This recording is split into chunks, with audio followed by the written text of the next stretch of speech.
di perbankan juga sebenarnya bukan hal yang baru untuk Ibu Parwati karena sejak kecil sudah diajarkan.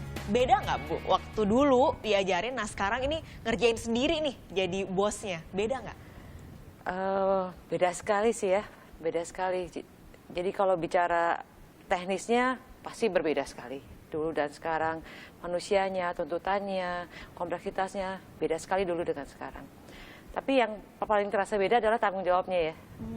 Kalau dulu waktu masih belajar atau belum menjadi CEO itu kan masih bisa kadang-kadang kalau nggak mau ya nggak mau bisa begitu misalnya kan. Kalau sekarang CEO tuh semuanya ya harus dikerjakan ya, semua harus dilakukan ya.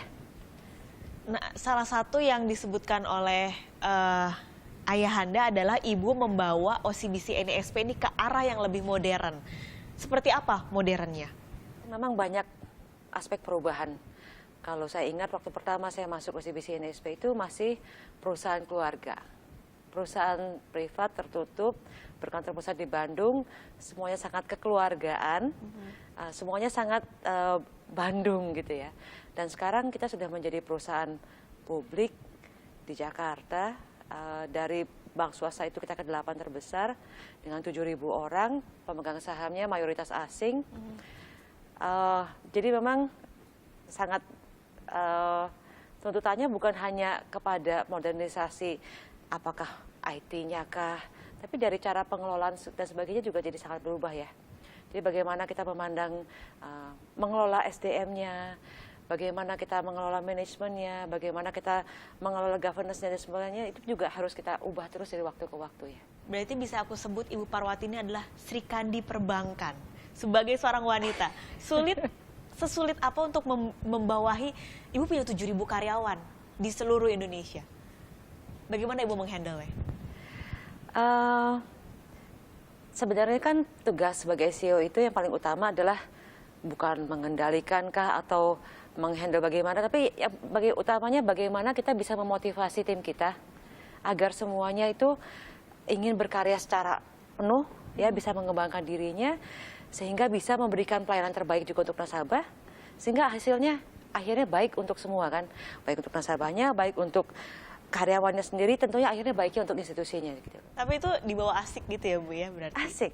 Asik karena perubahan itu kan dengan adanya perubahan kita baru bisa maju ya. Kalau kita statis terus kita mengatakan bahwa kita sudah benar terus, bahwa kita sudah yang apa dilakukan tidak ada salahnya, itu kayaknya sulit untuk maju. Oke, tapi kalau dilihat dari sebenarnya kebijakan OCBC NISP secara keseluruhan, kita lihat sebenarnya OCBC ini bank yang sebenarnya tidak kita katakan stabil lah Bu. Ketika nilai tukar rupiah fluktuatif, OCBC NISP tidak berani membuat transaksi yang besar ketika fluktuatif rupiah tersebut. Apakah ini karena naluri seorang wanita? Rasanya bukan hanya semasa saya sebagai CEO saja, memang waktu NISP dulu namanya, OCBC NISP itu sangatlah, kalau orang bilang konservatif ya, sangatlah hati-hati. Kalau kita mengatakan kita ada di bisnis perbankan. Perbankan itu adalah bisnis kepercayaan. Untuk bisa menjaga kepercayaan, haruslah sangat hati-hati. Ini yang dikelola bukanlah uang sendiri. Kasarnya ini adalah uang deposan, uang nasabah. Kita harus pastikan, kita harus bisa hati-hati, sehingga uangnya nanti pada saat jatuh tempo itu kan bisa kembali, kita bisa mengembalikan uang nasabah juga di mana mereka perlu. Jadi prinsip kehati-hatian itu sudah DNA-nya lah ya. Kalau untuk kami semua itu rasanya. Berarti itu yang akan ada di NISP sampai kapanpun, sampai nanti berpuluh-puluh tahun lagi. Amin, karena kami tidak ingin satu keputusan kah, satu langkah itu hanya kita melihat dengan pandangan bulan depan hasilnya akan bagus, atau akhir tahun hasilnya akan bagus. Kami ingin harus bisa memastikan bahwa nanti 2, 3 tahun, 5 tahun, 10 tahun lagi kita diminta pertanggungjawabannya, kita bisa mengatakan bahwa itu sudah keputusan yang benar, kami melihat dengan sudut jangka panjang, kami menjaga kepercayaan yang diberikan kepada kami. Bagaimana sih ini Ibu seorang CEO membawahi bank yang cukup besar di Indonesia, membagi waktu untuk keluarga? Seperti saya selalu ajarkan juga pada rekan-rekan wanita yang kebetulan anggota keluarga OCBC NISP juga. Kita sebagai wanita memang sering akan ada konflik. Apalagi kebetulan saya anaknya juga 4 ya. Jadi yang namanya tugas ibu itu pasti banyak. Tapi juga kita punya tanggung jawab sebagai wanita karir. Nah, kita harus bisa tentu menjaga keseimbangannya, kita harus bisa menjaga semuanya terpenuhi dengan baik. Caranya ya dengan perencanaan ya. Jadi kalau setahun itu kita sudah punya rencana kira-kira harus acara apa saja di sekolah yang tidak bisa miss, acara keluarga apa yang tidak bisa miss, kemudian kalau di kantor apa saja yang tidak boleh miss. Nah, itu sudah direncanakan. Oke. Tapi tentu tidak bisa 100% berjalan seperti itu ya. Jadi kadang kalau terjadi konflik, kita selalu mengatakan bahwa kamu harus pilih keluarga dulu. Karena tugas kamu sebagai seorang ibu itu kan sering tidak bisa dikuasakan ya. Gitu loh. Tapi kalau kamu tugas pekerjaan di kantor tuh tidak pernah ada habisnya. Betul. Kedua, kayaknya harusnya masih bisa lebih di-manage juga gitu. Tapi bukan berarti terus kita semua seenaknya tidak menjaga tanggung jawab yang diberikan ya. Tidak, tapi kita harus bisa semaksimal mungkin menjaga.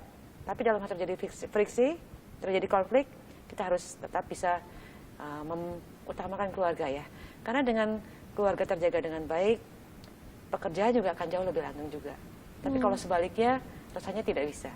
Oke, jadi tetap harus keluarga nomor 1. Iya, itu tugas ibunya nggak bisa dikuasakan soalnya. Tapi suka Nggak ada surat diprotes nggak sih, kuasanya Bu? tuh. Kayak, duh ini ibu sibuk banget sih gitu. Suka protes-protes seperti itu nggak? Makanya saya ingat sekali waktu saya sebelum mengemban tugas ini, saya juga tidak langsung iya, saya nanya dulu, minta approval dulu sama anak-anak ini bahwa dulu sebelum saya sebagai CEO, tadi kalau misalnya ada tugas akhir pekan kah, hari libur kah, masih bisa mengatakan yang lain aja deh, atau tidak gitu kan ya. Kalau sebagai CEO kan tidak ada pilihan ya seringkali, jadi ya pasti akan banyak lebih terganggu jadwal bersama keluarganya.